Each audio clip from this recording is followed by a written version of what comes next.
我是个恶毒女配，坏事干尽即将下场的那天，一个奇怪的直播间绑定了我。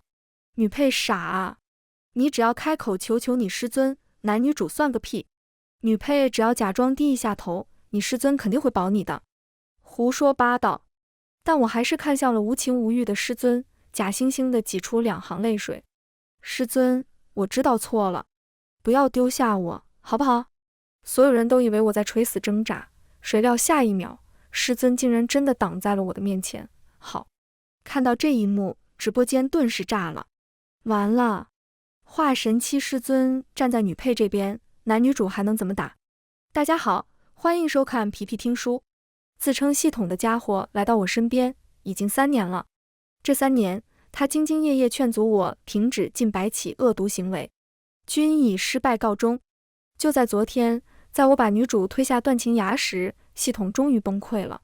TMD， 老子不管你了，你就等着被男女主废掉修为，扔到凡间百般折辱吧。系统消失了，只留下一个据称恶女改造的直播间，上面经常会划过一些我看不懂的弹幕。果然，恶毒女配是没法被改造的。不过她也快下线了，再过一炷香，男主就会带着全宗门来找他算账，这次就连师尊也不会帮他喽。我笑了笑，师尊主攻无情道，早已修炼出一颗刚正不阿、无情无欲之心，他原本也不会站在我这边。恍神间，身后传来一道直攻我后心的杀招，我躲避不及，身体被拍飞几百米，鲜血洋洋洒洒落了一地，最后更是狼狈地坠落到悬崖边缘。祝回，你该死！顾寒飞满脸杀意地站到我面前，抬手就要将我击落悬崖。我险而又险地避过他的攻击，抹掉嘴边的血迹，看向他身后。整个山头，全宗门的师叔师祖陆陆续续赶来，就连几个闭关修行的长老也罕见地出现在这里，和弹幕里说的一模一样。我笑了笑，顾少主这是在干什么？同门相残吗？顾寒飞的眼神更冷了。祝回，你别装傻了，我今天带大家过来，就是为了将你这个祸害逐出宗门。凭什么？凭你同门相残？娇俏的声音响起，昨晚刚被我推下断情崖的神淼，毫发无伤地从人群中走出来。直播间的弹幕又刷新了，不愧是恶毒女配，死不悔改。没想到吧，我们女主早有防备，不仅没死，还在悬崖下面捡到机缘，突破境界了哟。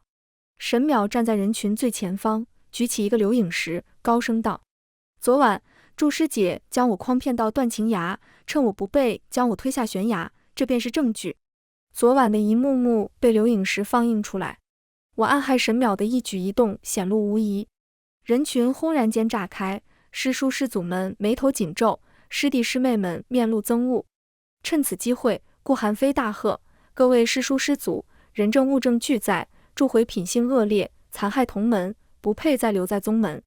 我作为少宗主，决意废去祝回所有修为，将他赶去凡间，任其自生自灭。现场沉寂几秒，师叔师祖们对视两眼，其中一人踟蹰道：可祝回毕竟是元望天尊的亲传弟子，天尊那边……顾寒飞冲着虚空拱了拱手，我已向天尊请示过，天尊闭门不见，想来也是赞同我的做法。这话一出，众人瞬间想起元望天尊所修的功法无情道，向来不会偏袒任何一个有错之人，更何况祝回这几年恶事做尽，整个宗门都对他厌恶至极，天尊恐怕也不会再纵容他。那便将祝回驱出宗门吧。一句话彻底敲定了我的命运，我没有反抗，也无从反抗。毕竟我的修为只有金丹期，连元婴期的顾寒飞都打不过，更别提境界更深的师叔师祖们。直播间已经开始为我默哀，系统已经给女配不少机会了，她自己不肯抓住，有这个下场也是活该。等到修为被废，按照女配的美貌，在凡间只会活得生不如死。元望天尊也是绝情，女配可是他收的第一个徒弟，说不管就不管。看到最后这句话，我又晃了晃神。不，师尊只是对我绝情而已。如果站在这里的是他最爱的小弟子神淼，他一定会出现。噗！顾寒飞的攻击猝不及防袭来，我再次吐出一大口鲜血，腹间的丹田顿时破了一个大洞，修为在缓慢地往外溢出。我狼狈地趴在地上，身体本能地咳嗽了几声，却又被我硬生生地憋回喉咙。3步之外，顾寒飞带着厌恶的眼神，高高在上地凝视我。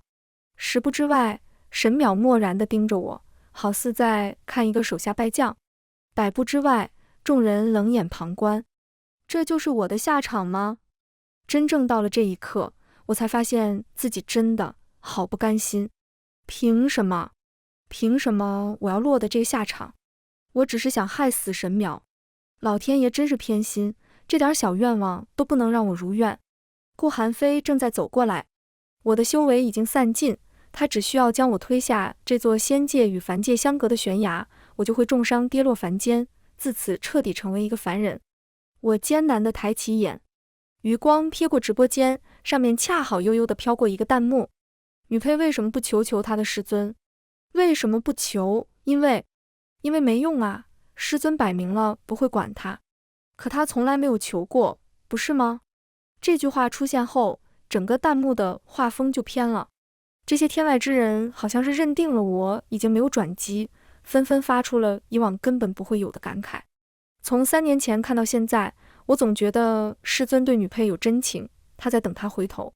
女配太固执了，她太执着于沈淼的好运，可沈淼是天道之女啊，她要是能接受这一点，也不至于走到这一步。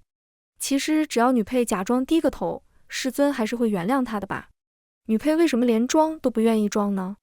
只要她假装忏悔，师尊一定会出面保她，她可是师尊的第一个弟子啊。师尊，凡人100年一瞬即逝，或许这辈子我都不会再见到师尊。想到这点，我摇摇晃晃站起身。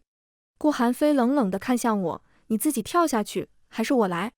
我没有回答，只捏碎了一直握在手心的传音符。这是入门时师尊便交给我的信物，不管在哪里，不管他在干什么，我都能联系到他。符碎，传音震起，风声自阵法那头传来，是师尊居住的川风谷，这是那里特有的音调。师尊或许在听，也或许没有听。我想开口，张嘴却流了一大滩鲜血。师尊，不要丢下阿辉。后半句话无论如何也说不出口，泪水混着鲜血滴落地面。女配，这会儿都不肯开口，她的结局几乎是注定的。传音阵消散的前2秒，我忽然看见了顾寒飞与沈淼脸上的讥讽，浓郁的不甘心席卷而来。我闭了闭眼，哭声与咳嗽不再抑制，而是史无前例地迸发出来。师尊，我知道错了，再给阿回一个机会，好不好？话音落地，阵法消散，四周寂静无声了数秒，唯有顾寒飞发出一声呵笑，惺惺作态。师尊早已看穿你的本性，岂会再理你？掌风袭来，毫无修为的我再也无法躲避。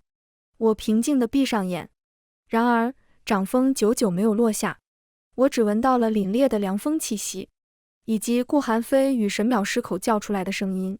师尊！我猛地睁开眼，撞入一双清冷的凤眼中，四周鸦雀无声。师尊真的来了！此时此刻，他就站在我的面前，平静地望着我。你知道错了？我错了吗？我没错，但人总要学会服软。从喊出那2句话开始，我便已经丢下了那些无谓的坚持。徒儿知错，请师尊再给徒儿一次机会，好不好？表面看，我乖顺地垂下了眉眼，实则眼底满是阴暗之色。再给我一次机会，我一定会把顾寒飞和沈淼一起杀了。师尊还没发话，顾寒飞急了。师尊！祝回他心狠手辣，要不是淼淼早有提防，恐怕早就被他害死了。宗门不能再留这种祸害。沈淼也抿了抿唇。师尊，